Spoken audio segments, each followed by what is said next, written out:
গরুর খামার করছেন কিন্তু কোনোভাবেই লাভবান হতে পারছেন না? তাহলে আজকের এই ভিডিওটি আপনার জন্য। ভিডিওটি শেষ পর্যন্ত দেখুন, কারণ আজ আমি এমন কিছু গুরুত্বপূর্ণ বিষয় নিয়ে কথা বলবো যেগুলো আপনার খামারের লাভ লোকসান অনেকটাই বদলে দিতে পারে। গরুর খামারের লোকসানের সবচেয়ে বড় কারণগুলোর একটি হলো না বুঝে গরু কেনা।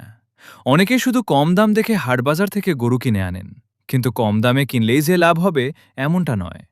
অনেক সময় সেই গরুর বৃদ্ধি ভালো হয় না, রোগবালাই বেশি হয়, আর বিক্রির সময় আশানুরূপ দামও পাওয়া যায় না। তাই একটি গরু কেনার আগে অবশ্যই তার জাত, বয়স, স্বাস্থ্য, গঠন, ওজন এবং ভবিষ্যতে কতটা ওজন বাড়ার সম্ভাবনা আছে এসব বিষয় ভালোভাবে যাচাই করতে হবে। ভালো মানের গরু কিনতে পারলে সেটিই লাভের প্রথম ধাপ। এরপর আসে সঠিক খাবার ও পরিচর্যা। শুধু খাবার বেশি দিলেই হবে না, সুষম খাবার দিতে হবে। সবুজ ঘাস, শুকনো খড়, দানাদার খাবার, মিনারেল ও পর্যাপ্ত বিশুদ্ধ পানির ব্যবস্থা রাখতে হবে। পাশাপাশি নিয়মিত টিকা ও কৃমিনাশক ব্যবহার করলে গরু সুস্থ থাকে এবং দ্রুত বৃদ্ধি পায়।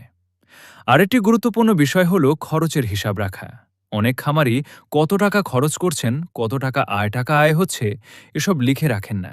ফলে বছরের শেষে বুঝতেই পারেন না লাভ হলো নাকি লোকসান। তাই প্রতিটি খরচের হিসাব লিখে রাখার অভ্যাস করুন।